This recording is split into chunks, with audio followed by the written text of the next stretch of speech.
agora eu estou ao vivo. Esse daqui foi o filtro que o Nicolas escolheu para mim. Oh my God. O Nicolas vai entrar aqui, a gente vai falar um pouquinho sobre algumas coisinhas do Dia Internacional da Conscientização da Pessoa com Autismo. Então, eu acho essa data muito importante, apesar de às vezes eu achar que algumas pessoas acabam errando, sim, gravemente em alguns aspectos, né? Porque a gente tem que falar o ano inteiro, praticamente. Mas nesse dia a gente tem muita visibilidade, então tem que aproveitar e espalhar vídeos, espalhar tudo. Oi, filho! Oi, tudo bem? Esse é o meu convidado de hoje. Tá me escutando bem? Estou. Eu tô te escutando bem, tô te vendo bem também. Maravilha. Nós vamos falar algumas coisas, eu vou te entrevistar um pouco, tá bom? E aí as pessoas também que quiserem entrevistar o Nicolas, manda pergunta aqui. Essa live depois ela vai pro YouTube, vai ficar lá, tá? Mas só no meu canal. Tudo bem? Maravilha. Então tá bom. Então a primeira coisa que eu quero falar com o Nicolas foi um post que a gente fez essa semana sobre expressões, metáforas, ironia, um monte de coisa assim, né? Então, Nicolas, ó, você escolheu um filtro para mim, mas eu não tô te vendo de filtro. Peraí, deixa eu ver se eu consigo ter um filtro aqui. Será que você vai conseguir? Se você, porque só tô eu de filtro aqui, ó. Linda. Gente, esse filtro deixa a nossa pele assim rejuvenescida, né? Olha, com o vinco que eu tenho aqui da idade, mas com essa pele dá a impressão que eu tenho quantos anos, sei lá. Bom, mas independente de filtro, filho, vamos lá, vai de cara limpa mesmo, isso é a coisa mais linda do mundo. Então vamos falar um pouquinho. Olha, ficou. Olha! Olha quantos filtros interessantes. Ai, que lindinho, parece um desenho. Esse aqui. Você vai ficar de mulher hoje? Ah, bom, né? Você gosta de ficar de mulher desse daí? Não, mas eu acho bonitinho o preto e branco dele. Isso é, não tem outro preto e branco? Tem um preto e branco aqui, só que ele é bem estranho. Deixa eu ver como é que é. Ele dá dor de cabeça na maioria das pessoas. Não, esse aqui. Ele fica preto e branco e colorido ao mesmo tempo, mas é o que dá. Esse é legal. Passa outro. Volta, quer Ó, dizer. esse aqui que eu tô falando, ó. Não, ele é É um pouco estranho. estranho, é. Mas você tá bonito Qual, nele, assim qual que mesmo. você quer? Um que você passou antes desse, que tem uns quadriculados atrás. É esse aqui? Deixa eu ver. Não. São anjinhos. Qual que tem? Ou deixa assim mesmo, vamos lá. Nossa, uma televisão. Uma televisão. É. Deixa assim mesmo. Tá bom, ok. Então é o Tem. seguinte, o que eu ia falar com o Nicolas é o seguinte, nós já estamos falando sobre metáforas, ironias, piadas. Então vamos contar para as pessoas aqui um pouco como foi a sua experiência em relação ao processo de fala, né? Então, acho que todo mundo aqui já sabe, mas o processo de fala do Nicolas foi, ele não falava nada e ele se expressava, ele tinha uma comunicação interessante. Quando ele estava no meu colo, com poucos meses, assim, 9, 10 meses, ele queria água, por exemplo, então ele fazia assim com o corpo para que eu fosse em direção à água, ou que eu fosse em direção à máquina de lavar, que ele gostava. Então, ele tinha uma comunicação diferente e muito restrita, era só para coisas que ele realmente precisava. Então, ele me fazia de instrumento dele. E aí, eu já suspeitava do autismo, mas não tinha diagnóstico, eu ia estimulando o Nicolas a tentar se comunicar de outras formas diferentes. Então, eu falava, quer água? Fala água. Então, ia ensinando devagar. Claro que eu estou falando aqui de qualquer jeito, não era assim, foi todo um processo, tá? E até que ele começou, água, vovó, mamãe, papai, bem pouquinho. Falou muito pouquinho até os 3 anos e 8 meses, e com 3 anos e 8 meses parou a fala completamente, teve uma regressão muito grande por causa de uma doença que ele teve, e aí com 5 anos mais ou menos, quase 5 anos, ele voltou a responder, pelo menos. Demorou até os 7 anos para ele ficar numa fala ecolálica. Aí, dos 7 mais ou menos até os 9 era muita ecolalia. Aí, mais ou menos entre 8 e 9 assim, ele começou a se interessar por uma coisinha ou outra, respondeu um pouco mais. E aí, só com quase 12 que ele começou a usar a fala como comunicação, além dos interesses dele. Então, ele começou a fazer perguntas, começou a fazer questões, fazer questionamentos e tudo mais. Mais ou menos isso, tá? E foi bem quando ele começou a dar palestra. Então, a fala dele aumentou demais, o vocabulário dele aumentou demais, a comunicação dele hoje é muito melhor.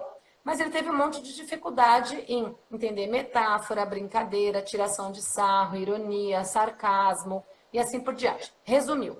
Beleza?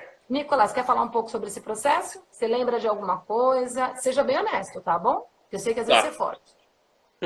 Tá, sobre o processo, eu lembro da vez que vocês estavam tentando me fazer falar alguma coisa, né? Porque por causa que era perigoso eu fazer as ecolalias, porque teve aquele caso lá famoso, onde vocês quase perderam minha guarda.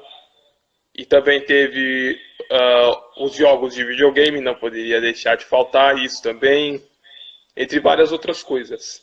Uhum. Os jogos de videogame, como que eles te ajudaram a falar melhor? Eles não me ajudaram a exatamente falar, mas eles tiveram uma ajuda em relação à linguagem deles próprias. Não sei explicar isso. Não, né? Então vamos lá, eu vou te ajudar. Ó, isso é interessante na comunicação do Nicolas até hoje. Se você pega ele de surpresa com algum assunto, ele tem dificuldade de processar, interpretar e devolver, né, filho? A gente É, tem treinado bastante isso com ele. Até por isso também dessa live hoje e outras que a gente vai fazer. Então vamos lá. Lembra que quando você tinha lá pelos 4 anos, que você não estava falando nada, nada, nada, e eu sofria muito, eu te sentava no meu colo e ia jogar Dave com você no computador? lembro, Aí eu sim. jogava Dave, Egbert e depois o Mario Bros, né? E aí, enquanto eu jogava, eu ficava jogando quietinha enquanto você ficava olhando? Não, você me falava, olha só isso, olha só aquilo. Isso, eu ia falando, ele vai pular. Meu Deus, eu não acredito. Cuidado, cuidado, tartaruga. Então eu ia falando, pegou a tartaruga e olhava para você e fazia, morreu, não tem problema, vamos de novo. Então eu ia estimulando a sua fala porque eu vi que você pegou um interesse pelo jogo, mas você não jogava, você só me olhava jogar. Uhum, Lembra disso? exatamente. A partir desse dia, eu sempre gostei de assistir mais pessoas jogando do que jogar pessoas jogando, do que jogar com as pessoas. Eu vou. Geralmente sempre tem aquela pessoa que vai na casa do amiguinho para você jogar o videogame dele, o jogo diferente que você sempre quis. Eu tô de Uhum. olho em vocês, hein? E ao invés de eu querer ir na casa do amigo para jogar o jogo, eu queria assistir ele jogar. E eu gostava muito disso. A partir desse dia que você jogava para eu ver e me interpretava junto com o jogo. Ali, senhorinha, tá. E tem um monte de gente legal. Oi, Nicolas, precisa de visão para registrar e aprender? Eu não entendi essa. Minha filha gosta demais de ver as pessoas jogar. Então, assim, oi para todo mundo que até passou aqui, eu não vi aqui. Se eu cortar o Nicolas, aí depois ele não consegue reestruturar o pensamento de novo, às vezes, ele se perde. Então, vamos lá. Então, vejam, eu ficava estimulando ele com o jogo. Eu não ficava sentada com ele jogando e ele quieto e eu quieta. E falando, por exemplo, palavrão, quando perde, que eu falo palavrão pra caramba. Falando palavrão quando perdia, nervosa porque não consegui passar uma fase, gritando e comemorando que eu passei. Não, era tudo em prol do Nicolas. Tanto que eu não sou uma pessoa de jogo. Meu negócio é leitura, é pesquisa. Ele sabe disso, né, Nicolas? É estudo, sim. Aham. Então, até hoje em dia, o Nicolas já cresceu, está independente, ele não me vê jogar um jogo. Eu jogo muito Candy Crush ainda. Porque o Candy Crush é aquele momento que, assim, tô cansada de ler um artigo, minha cabeça já está fervendo, eu paro, jogo 5 partidinhas que dá 1 minuto, 5 minutos no máximo, aí respiro, desço, faço um bolo, aí volto para estudar. Aí vou, limpo o banheiro, volto para estudar. Aí vou, jogo mais Candy Crush, vou ajudar no almoço. Aí, você entende? Então, assim, eu vou intercalando, né? Ah, então é o seguinte, então quando eu ficava sentada com o Nicolas, eu ficava, olha lá, Nicolas, olha o menino do chapéu, ele vai, pula, pula, ai, passou, toca aqui. Então eu procurava o olhar dele, aí falava, toca aqui para ele tocar na minha mão. Falava, ainda bem que você está aqui comigo, sem você eu não conseguiria. Você lembra disso, filho? Você consegue lembrar? Não exatamente desse momento, mas desses momentos parecidos, sim. Você consegue lembrar de momentos parecidos? Você era muito novo, e era bem a fase que você estava não verbal. E aí, quando o Nicolas queria jogar comigo, eu ficava falando para ele, vinha pegar na minha mão, mudo, e me puxar para ir jogar. Aí eu falava o quê? Ah, você quer jogar? Então fala assim, jogar. Vamos lá já. Fala jogar. E ele ficava olhando assim para mim, aí ele puxava. Eu procurava não irritá-lo. Então, no começo, ele puxava mais forte, falava, jogar, e ia andando com ele. Gente, o que eu estou falando não é um método científico, é a experiência da nossa vida, tá? Então, eu não estou falando, faça isso que seu filho vai falar. Eu estou dizendo como eu fazia com o Nicolas. E aí, insisti uma, duas, não me lembro quantas vezes, até que ele começou, chucar. Ele falava, chucar. Aí, eu falava, o que você quer jogar? E o Nicolas é engraçado que ele tem um processamento de fala. Eu adoraria fazer um estudo do cérebro do Nicolas, pena que eu não posso. Não tenho condições de fazer. Mas ele tem uma estrutura de fala cerebral muito peculiar, muito diferente. Então a gente jogava um joguinho chamado Dave. Você lembra, Nicolas? Do que? Desculpa. Ah, tá vendo? Ele também tem isso, ele distrai. Você lembra do Dave? Lembro, Lembra? sim. E aí o Dave, eu vou descrever para vocês. O Dave, ele era um rapazinho que usava um boné e ele tinha que passar de fase, tipo Mario Bros. Tinha uns Tipo obstáculos. Mario Bros, mas era para MS-DOS, era para computador da época. Aí ele ia passando e aí ele tinha que passar por um Warp Zone. Quando ele conseguia passar por todos os obstáculos sem morrer, tinha um Warp Zone. E para ele passar por esse Warp Zone, para mudar de tela, estava escrito assim, Go through the door, que significa atravesse a porta, vá através da porta, né? Passe pela porta. Então estava lá, Go through the door. Aí eu falava para o Nicolas, conseguimos, olha lá, Warp Zone, Go through the door. Aí, Nicolas, passamos. Aí, Nicolas, quando você começou a falar que você queria jogar Dave, como que você falava para mim? Eu quero jogar Dave, do bichinho, do Warp Zone, do Go Through the Door. Mas ainda tinha o Dave do menino do chapéu. O chapéu, é verdade, tinha o menino do chapéu. Era Dave, do menino do chapéu, do bichinho, do Warp Zone, do Go Through the Door. Era só ele falar, eu quero jogar Dave. Eu quero jogar Dave. Mas tinha um tanto de coisa memorável naquele jogo que eu gostava muito, que eu ficava muito fanático quando eu era pequeno, que gostava de falar todas essas coisas. Eu quero jogar Dave, do menino, do chapéu, do bichinho, do Warp Zone, do Go Through the Door. Era muita coisa, era muito interessante. Aí um amigo nosso que ficava sempre na casa, ele é amicíssimo do meu marido de infância, ele ia jogar e aí ele puxava o Xadu para jogar e aí o Xadu falava, o que você quer? Sua mãe falou para você falar. Ele falava, eu quero jogar Dave, do menino, do chapéu, do bichinho, do Warp Zone e do Go Through the Door. Aí o Xadu dava risada e, tá bom, vamos lá jogar. E o Nicolas foi desenvolvendo a fala dele, a gente foi usando bastante desenhos que ele gostava, jogos que a gente ia intercalando para ele não ficar aficionado só em jogo, só em televisão, só em não sei o quê. Então a gente fazia várias atividades com ele durante o dia para ir distraindo, né, filho? Agora, É isso aí. um pouquinho sobre as suas experiências de metáforas. Por exemplo, a gente postou esses dias Engolir Sapo, tem lá no feed do Nicolas e tem no meu também. Tá. Eu sempre tive dificuldade com expressões e também tem expressões até hoje que eu detesto que não fazem o mínimo de sentido, como falar pelos cotovelos e também uma que o meu pai, não sei nem se existia, mas o meu pai falou, então eu não sei se foi ele que inventou, mas ele falou e também não achei o mínimo de sentido. Para mim era outra coisa que é vamos deitar o cabelo. Mas o seu pai, você sabe que ele inventa isso. É assim, a expressão deitar o cabelo, eu já até vi depois de muito tempo, eu vi na internet alguém usando. Só que quando a pessoa falou que deitou o cabelo, ele disse que a pessoa morreu, no contexto que a pessoa falou ali, sabe? Eu não vou me lembrar, mas era mesmo assim. E aquele era bandido, a polícia chegou, meteu bala e ele deitou o cabelo. Foi uma coisa assim, eu não vou me lembrar, nem sei se... Não foi essa frase, estou inventando aqui. Mas no contexto ficou bem claro que ele morreu, tá? Então, era bandido, a polícia chegou, meteu bala e, ó, deitou o cabelo, não vai roubar mais ninguém, sei lá. O seu pai, do nada, ele começa, Badir, vamos deitar o cabelo? Aí, a primeira vez que ele falou isso, eu falei, oi? A gente já estava de saída, vamos deitar o cabelo? E eu pensei, deitar o cabelo? Aí, para mim, deitar o cabelo seria assim, ó, vamos deitar e dormir. Para mim também era isso. Eu falei, olha, e o Alexandre, ele é cheio das expressões, das gírias, das falas. Ele é um cara que ele vai muito nos meios assim, ele trabalhou muito com caminhoneiros, então ele pegava muitas expressões de caminhoneiros, do pessoal do pessoal da produção. Então ele vinha com cada expressão. Aí o dia que ele falou deitar o cabelo, eu falei, não compreendo.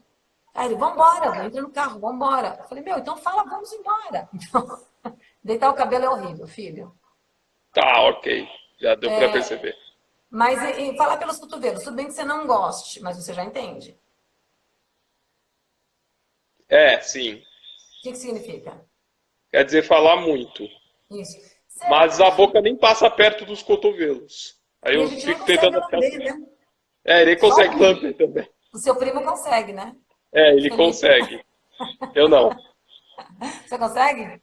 Não, por aí você não vai dar, mesmo, tem que ser por aqui, ó. Eu acho que do jeito que você é molengo, se você tentar, você consegue, sem se machucar, óbvio. Óbvio. Óbvio. Não consigo. Então, vamos lá. Agora, sobre sarcasmo. Fala pra gente sobre sarcasmo. Então, sarcasmo eu tinha sempre dificuldade quando eu era pequeno e hoje em dia eu uso bastante. Você é mais sarcástico hoje, né? Sim, sou mais sarcástico. Você consegue dar um exemplo de sarcasmo?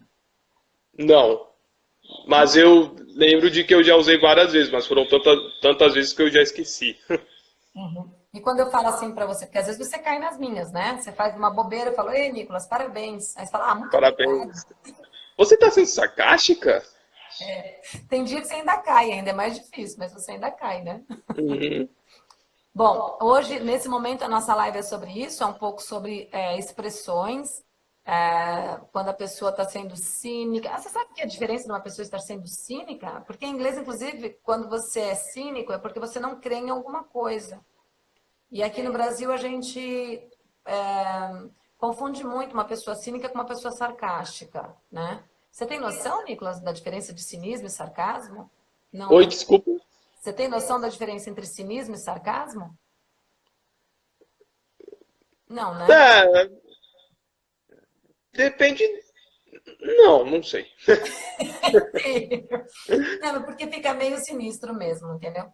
Em inglês, quando se fala que alguém é cynic, que seria o cínico, a pessoa ela não acredita naquilo. Então, fala assim, vamos fazer tal terapia. I'm very cynic about it, sabe assim?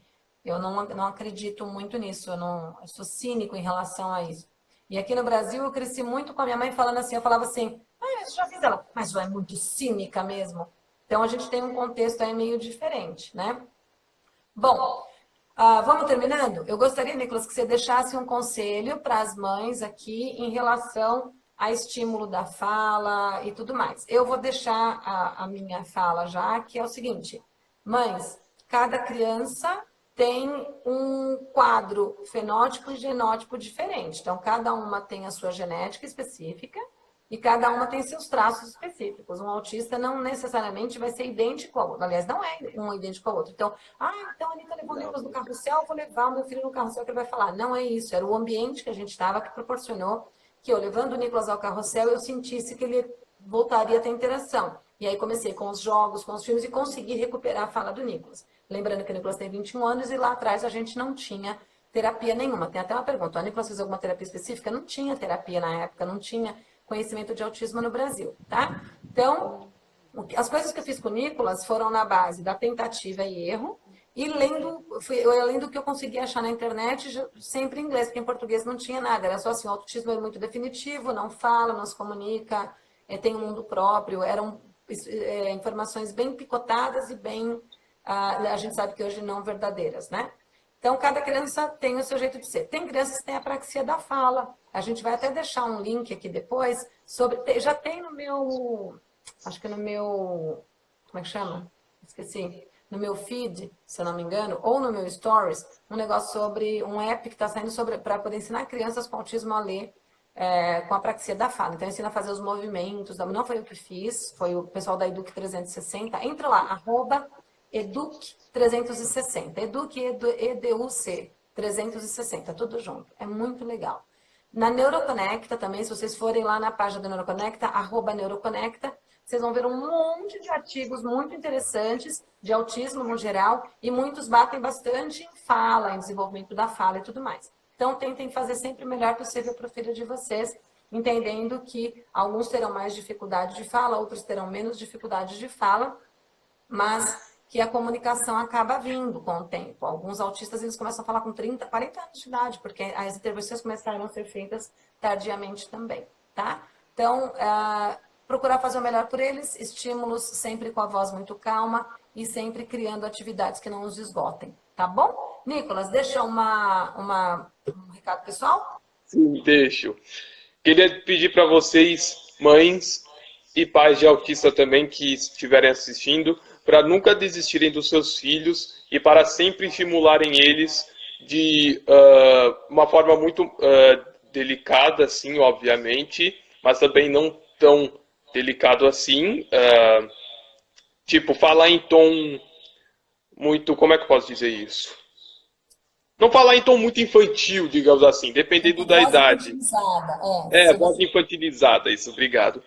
E para também sempre estimularem com o assunto que o seu filho com autismo tiver, filho ou filha com autismo tiver mais interessado. Desenho, jogo ou brinquedo, para vocês estimularem eles e nunca desistirem deles. É isso.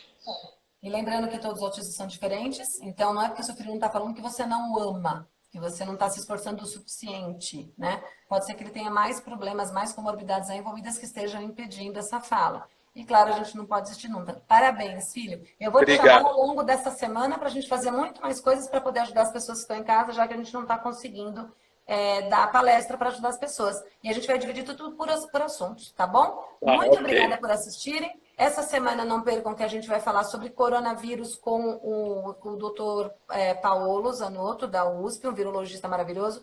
A doutora Patrícia Cristina Beltrão vai falar também sobre autismo e coronavírus. O que tem aí, que a gente pode ver que ela foi a minha orientadora de doutorado, um anjo nessa terra.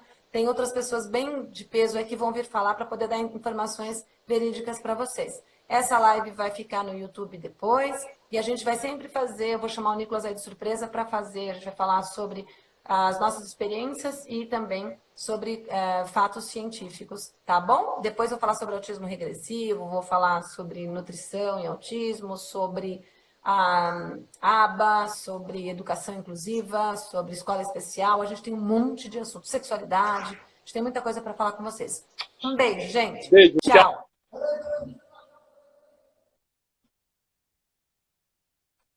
Ó, o Alexandre veio dar tchau para vocês. Você ficou de gatinho. Oi para vocês e tchau para vocês.